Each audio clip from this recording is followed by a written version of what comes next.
You walk into an elevator. Someone you don't know steps in behind you. Your shoulders tense. Your eyes drop to the floor number. You didn't decide to do this. Your body did it for you. But the real answer is far stranger than manners or shyness. Your brain is running code that is 200,000 years old.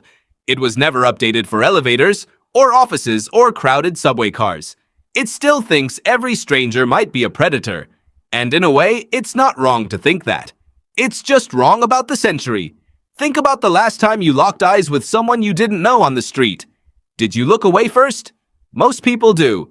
That tiny flinch has a name in psychology. Researchers call it gaze aversion, and it shows up in humans within the first year of life. Babies who have never been taught about danger still break eye contact with unfamiliar faces. Nobody trained them. Evolution did. For most of human history, an unfamiliar face was not a small thing. It was a data point that could mean life or death. Picture a small band of early humans, maybe 30 people, moving together across the African savanna. Everyone in that group knows everyone else's face.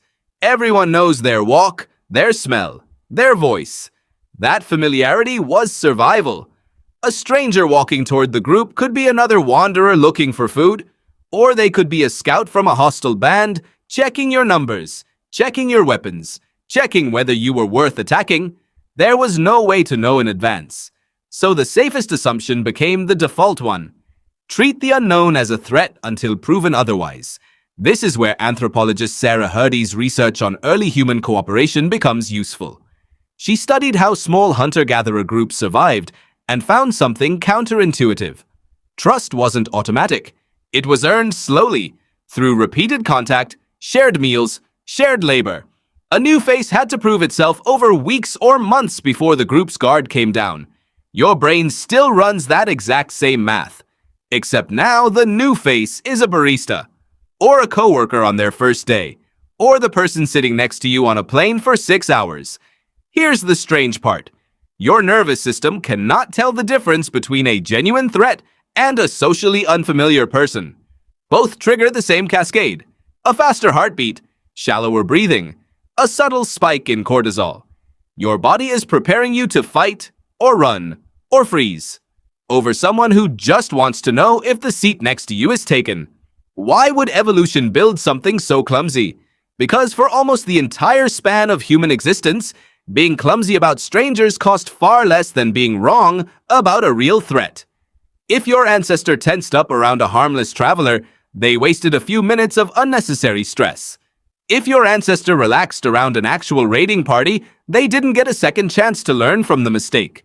Evolution doesn't optimize for accuracy. It optimizes for survival.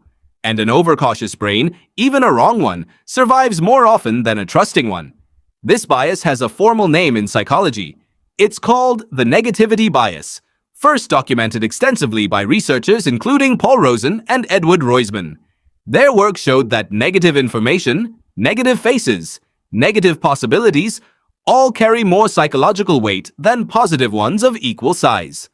A stranger's neutral expression doesn't register as neutral to your brain. It registers as a blank space your threat detection system rushes to fill in, and it almost always fills it in with caution. Now think about your own city. Hundreds of thousands of strangers, maybe millions, walking past you every single day. Your ancestors never had to process anything close to that volume of unfamiliar faces.